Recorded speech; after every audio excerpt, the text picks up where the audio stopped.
Welcome to Pallavi TV.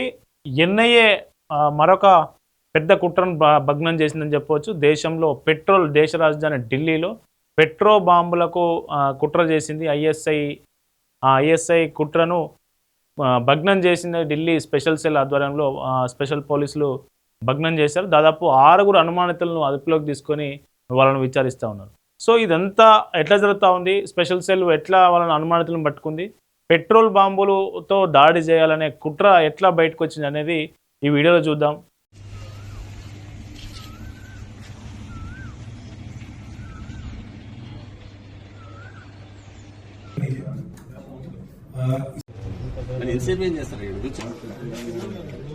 అయిపోయింది కదండి. కోర్టులో ఉన్నప్పుడు చర్చ చేస్తారు. వాయిదా ఉంది కదా. ప్రతి వాళ్ళు ఏం చేశారని పేరెంట్స్ తీసుకున్నారు. అదంతా మాకు తెలుసు. కోర్టులో పెడదాం.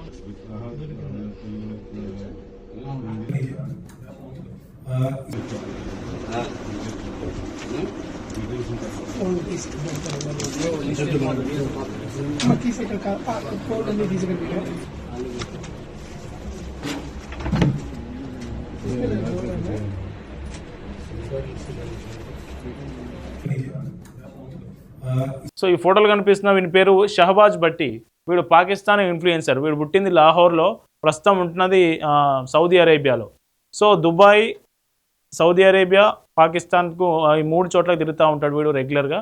సో వీడికి స్పెషల్గా వీడు ఒక ఇన్ఫ్లుయెన్సర్ కానీ పరిచయం చేసుకుంటాడు. Influencer social media encrypted software ఏవైతే సోషల్ మీడియా ప్లాట్ఫామ్స్ ఏవైతే ఉంటాయో, అది వాట్సాప్ కావచ్చు, లేకుంటే మిగతా మనకు టెలిగ్రామ్ కావచ్చు, అట్లాగే మిగతా ఏవైతే encrypted software social media platforms ఏవైతే ఉంటాయో వాటి ద్వారా యువతను రాడికలైజేషన్ చేసి, సో వాళ్ళలో ఉగ్రవాద భావజాలాన్ని వ్యాప్తి చెంది వాళ్ళను స్లీపర్ సెల్స్గా రిక్రూట్ చేసి వీటికి కావాల్సిన పనులన్నీ చేయించే ప్రయత్నం చేస్తాడు. సో అది గ్రెనేడ్ల తయారీ కావచ్చు, పెట్రోల్ బాంబులకు పాల్పడడం కావచ్చు, దాడులు చేసేందుకు కావచ్చు. సో వాళ్ళందరినీ మానసికంగా వాళ్ళని అట్లా తయారు చేయడానికి వీడు హ్యాండ్లర్గా పనిచేస్తూ ఉన్నాడు. పాకిస్తాన్ చెందినటువంటి షహబాజ్ భట్టి. ఇప్పుడు వీడు మోస్ట్ వాంటెడ్ లిస్ట్లో ఉన్నాడు.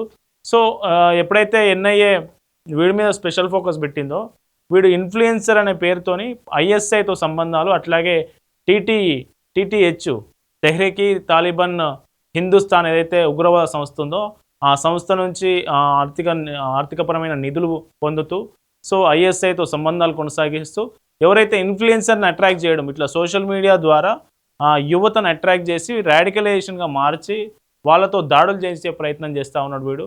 సో దీనికి సంబంధించి ఎన్ఐఏ ఇచ్చినటువంటి ఇంటెలిజెన్స్ ఇచ్చినటువంటి ఇన్పుట్స్తో ఢిల్లీ స్పెషల్ పోలీసులు 6 అనుమానితులను అరెస్ట్ చేశారు. సో 6 అనుమానితులు ఇప్పుడు వాళ్ళను అదుపులోకి తీసుకొని విచారణ కొనసాగిస్తున్న పరిస్థితి.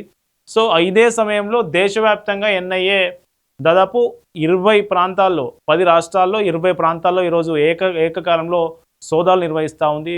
ఎవడైతే రాడికలైజేషన్ అయ్యి సోషల్ మీడియా ద్వారా హ్యాండ్లర్ల గ్రిప్లోకి వెళ్తూ ఉన్నారో వాళ్ళందరి వివరాలు సేకరించి ఈ ఎన్క్రిప్టెడ్ సాఫ్ట్వేర్ల ద్వారా సోషల్ మీడియా ప్లాట్ఫామ్స్ ద్వారా ఎవరైతే ఉగ్రవాద భావజాలం వైపు వెళ్తూ ఉన్నారో, ఆ భావజాలాన్ని ప్రచారం చేస్తూ ఉన్నారో వాళ్ళందరినీ అదుపులోకి తీసుకునే ప్రయత్నం చేస్తూ ఉన్నారు. తెలంగాణ, ఉత్తరప్రదేశ్ నుంచి మొదలు పెడితే తెలంగాణ, కర్ణాటక, తమిళనాడు, కేరళ, సో ఈ రాష్ట్రాల వరకు దాదాపు 10 రాష్ట్రాల్లో 20 ప్రాంతాల్లో ఏకకాలంలో, ఆంధ్రప్రదేశ్ కూడా ఏకకాలంలో సోదాలు నిర్వహిస్తూ ఉన్నారు ఎన్ఐఏ అధికారులు. దీనికి సంబంధించి కూడా మరి ఇంకా కొన్ని కీలక విషయాలు బయటపడే అవకాశం ఉందని చెప్తా ఉన్నారు. ఈ పెట్రోల్ బాంబు కాన్స్పిరసీ మాత్రం ఢిల్లీ స్పెషల్ పోలీస్ ఆధ్వర్యంలో ఇది బయటపడింది. ఎన్ఐఏ అట్లాగే ఇంటెలిజెన్స్ బ్యూరో ఏదైతే ఉందో ఐబీ ఇచ్చినటువంటి ఇన్పుట్స్ ఆధారంగా కేసును ఛేదించడం జరిగింది. సో వీడిప్పుడు మోస్ట్ వాంటెడ్గా ఉన్నాడు. వీడు షహబాజ్ భట్టి, వీడు మోస్ట్ వాంటెడ్గా ఉన్నాడు. వీని కోసం వీడిని టార్గెట్ లిస్ట్లో పెట్టింది అటు ఎన్ఐఏ కావచ్చు, మిగతా ఇంటెలిజెన్స్ కావచ్చు, మన ఏజెంట్లు కావచ్చు. సో వీళ్ళంతా ఇప్పుడు ఫోకస్ వీని మీద పెట్టారు. వీడికి నిధులు ఎక్కడి నుంచి వస్తూ ఉన్నాయి, వీళ్ళు ఎవరైతే హ్యాండ్లర్లు స్లీపర్ సెల్స్ని తయారు చేస్తున్నాడో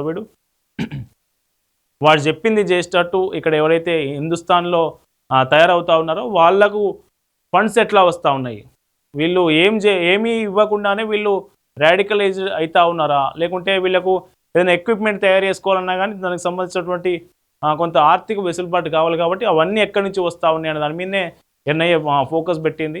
సో దీనికి సంబంధించి విచారణ అయితే కొనసాగుతున్న పరిస్థితి.